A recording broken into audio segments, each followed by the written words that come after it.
আসসালামু আলাইকুম সুপ্রিয় দর্শক মণ্ডলী, এই মুহূর্তে আমি আছি মাগুরা জেলার নিজ নান্দুয়ালি গ্রামে।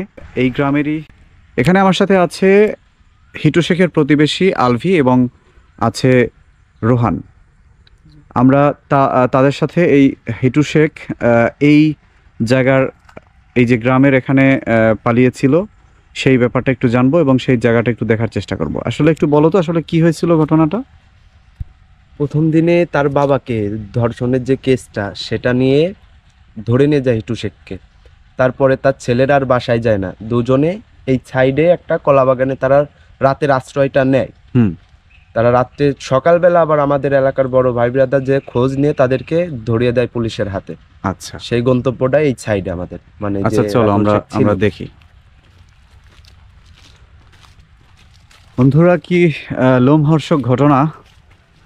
আমরা অনেক মিডিয়ায় অনেক পত্রপত্রিকায় জানতে পেরেছি, কিন্তু হিটু শেখ এবং তার ছেলে যে জায়গাটিতে পালিয়েছিল সেই জায়গাটি আমরা এখন আপনাদেরকে দেখাবো আমাদের এই ভিডিওর মাধ্যমে। যে তারা যদি অপরাধী নাই হতো তাহলে তারা কেন পালিয়ে থাকতো? এটা তো আর কোনো প্রমাণের কোনো কিছু দরকারই পড়ে না। এখানে তারা এলাকাবাসী সবাই দেখেছে ব্যাপারটা এবং এই ঘটনার সাক্ষীর কোনো শেষ নেই। হাজার হাজার লাখ লাখ সাক্ষী, পুরো বাংলাদেশ সাক্ষী এই ব্যাপারটার। আর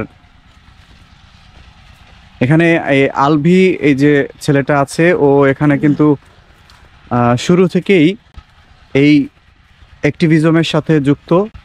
আছিয়ার সাথে যে অবিচার হয়েছে এবং তাকে যে তার জীবনের যে অবসান হয়েছে যাদের হাতে, তাদের বিচারের জন্য তারা সবসময় সরব রয়েছে এবং বিভিন্ন মিডিয়াকে তারা তথ্য দিয়ে, উপাত্ত দিয়ে তারা সাহায্য করছে। এটাই সেই আসামি হিটু শেখের ছেলে রাতে যেখানে আশ্রয় নেয়, এটাই সেই মেহগুন বাগান। তারা রাতে এখানে আশ্রয়টা নিয়েছিল। তারপরে সকালে এখানে এসে তাদেরকে পাওয়া যায়। হ্যাঁ, তাদেরকে আমাদের এলাকার সিনিয়ররা তাদেরকে ধরিয়ে দেয় পুলিশের হাতে। ও আচ্ছা আচ্ছা, পুলিশ কি এখানে এসেছিল? হ্যাঁ, পুলিশ ওই রাস্তা দিয়ে এসে এখানে এসে খোঁজ নিছে প্রথম। ও আমাদের আচ্ছা এক আচ্ছা, ভাইয়ের ফোন দিছে যে ওরা কই আছে একটু দেখেন। হ্যাঁ। পরে ভাইয়েরা মানে খোঁজাখুঁজি করে হঠাৎ করে আসে দেখে যে দুই ভাই এখানে শুয়ে আছে। এখান থেকে তাদের দুজনকে উদ্ধার করা হয়। বন্ধুরা দেখুন, এই যে মেহগনি বাগান, এর পাশেই কলা বাগান। এটা হিটু শেখের বাড়ির কাছাকাছি একটা জায়গা, মাঠের ভেতরে।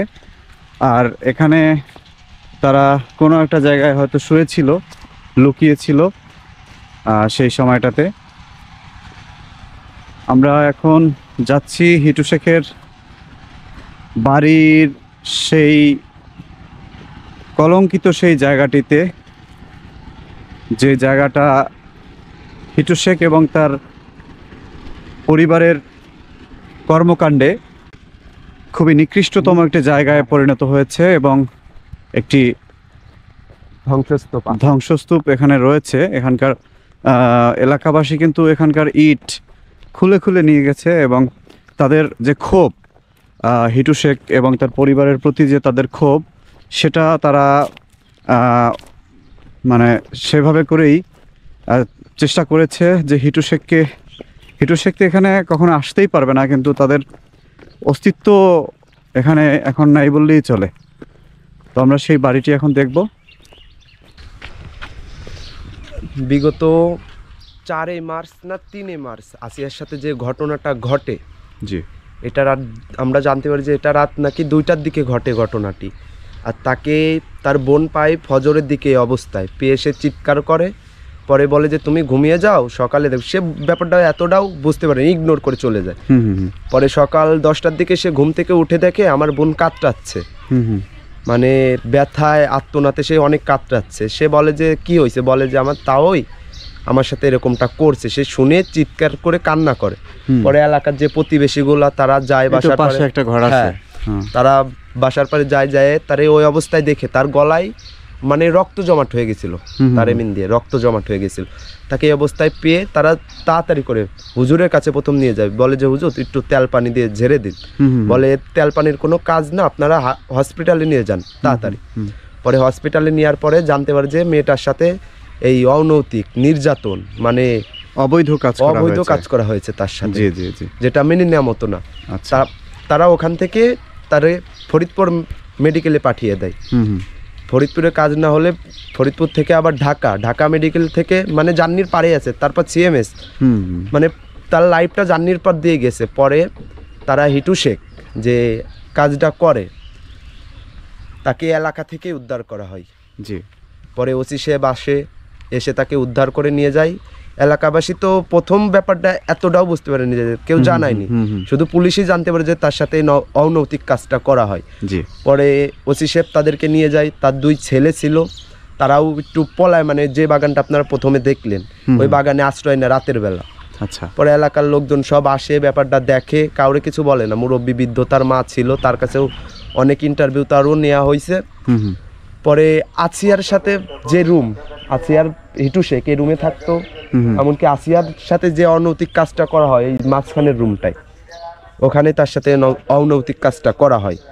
পরে আমরা জানতে পারি কিছুদিন পর এরকম সে যে মানে জীবনটা নিয়ে যে যুদ্ধটা করছে, আসলে এটা মনে নিলে পরেও কষ্ট লাগে, কষ্ট লাগে। ভেবে নেওয়া যায় না যে এতটুকু মেয়ে 8 বছরের শিশু, খুবই জঘন্য একটা কাজ। একটা মানে নরপিশাচ নরক্ষত, তাও বলা ভুল, পশু তো বুঝে, পশু তো আসলে ভালো মানে খারাপ তো ক্ষতি করে না না, আসলে। অবশ্যই না, ক্ষতি করার চেষ্টা তাদেরকে আপনি যদি মানে তাদের জাতের স্বজাতির হ্যাঁ। সাথে তারা ক্ষতি করে না আর কি এটা। না, কখনোই না। আর এই হিটুর ব্যাপারে হামিদার কাছে, মানে আসিয়ার বোনের কাছে জানতে পারি যে তাকে নাকি রান্নাঘর থেকে 2-3 পের পিছন থেকে জড়িয়ে ধরা হয়েছে। হুম হুম হুম। আসলে কথাটা বাস্তব, সত্য কথা সে বলছে। আচ্ছা। কারণ এমনটা তার একটা স্বভাবে একটা অন্য অঙ্গভঙ্গি ছিল। জি। এলাকাও নাকি সে আমি যেটা মেয়েদেরকে disturb করতো। হামিদা আপার বড় খালার কাছ থেকে যেটা জানতে পেরেছি যে এই ঘটনার কারণেই নাকি হামিদা এখান থেকে চলে গেছিল তাদের বাবার হ্যাঁ। বাড়িতে। হামিদা যাওয়ার পরে তার বাসা থেকে সজীব শেখ তাকে নিয়ে আসে বোঝাই পাড়ায়। হুম হুম। পরে নিয়ে আসার পর আসিয়া যে মেয়েটা মারা গেছে তাকে পাঠায় তার আম্মু যে তোর বোনের সাথে তুই থাক, একটু দেখাশোনা করিস। হুম হুম। সেই দেখাশোনা আপুর দেহবল করতে এসে আর সেই আমাদের দুনিয়াতে নাই। মানে সেই বলি হলো আর কি। হ্যাঁ, হ্যাঁ। সেই তার ফাঁদে পা দিয়ে ফেসে গেছে। জি। এই কাজটা হামিদার সাথে না করতে পারে, এই ক্ষোভটা হিটু শেখ তার ছোট বোনের পারে মিটাই নাই। আর এটা তো হামিদা যদি সজাগ থাকতো কিংবা হামিদা যদি টের পেতো তাহলে তো এরকম পৈশাচিক কাজটা হতো না। না, তো তাকে যে ঘুমের ওষুধ খাওয়ানো হয়েছে এইটা কি সত্য আসলে? না হয় এটা হতে পারে, কারণ যেহেতু জাবেদা বেগম হিটু শেখের স্ত্রীর এর মধ্যে জড়িত, হুম হুম। পুরো জবানবন্দিতে জানা গেছে সে তাদের সাথে আছে, সে আন্দাজে তার সাথে জড়িত থাকতে পারে। তাদের পরিবারটা এমন একটা পরিবার যে সবার সাথে সবাই এক ফ্রি মাইন্ডে, হুম হুম হুম। খারাপ কথা যাই হোক সব কিছু এদের মধ্যে চলে। এত খারাপ কিছু এত এই গ্রামে আসলে এতদিন মানুষ কি এটা টের পায় নাই? মানুষের অনেকবারই, তখন আমাদের কাউন্সিলর মোহাম্মদ সাকিব হাসান তুহিন ভাই ছিল, সে ওর বিচার 2-1 বার করছে। আচ্ছা। তাকে জুতার মালা পরানো হয়েছে, জুতাতে মারা হয়েছে। আর এই সজীব শেখ এর আগেও একটা বিয়ে করছে, হুম হুম হুম। সেই মানে ওই পক্ষের বউ তার বাসা থেকে তার বাবা মা এসে কাউন্সিলর ওখানে বিচার করে মেয়েটাকে নিয়ে যায়, এমনকি সজীব শেখকে ওখানেও জুতা পিটা করা হয়। আচ্ছা। সেও জুতা পিটাই লিপ্ত হয়ে গেছিল। জি।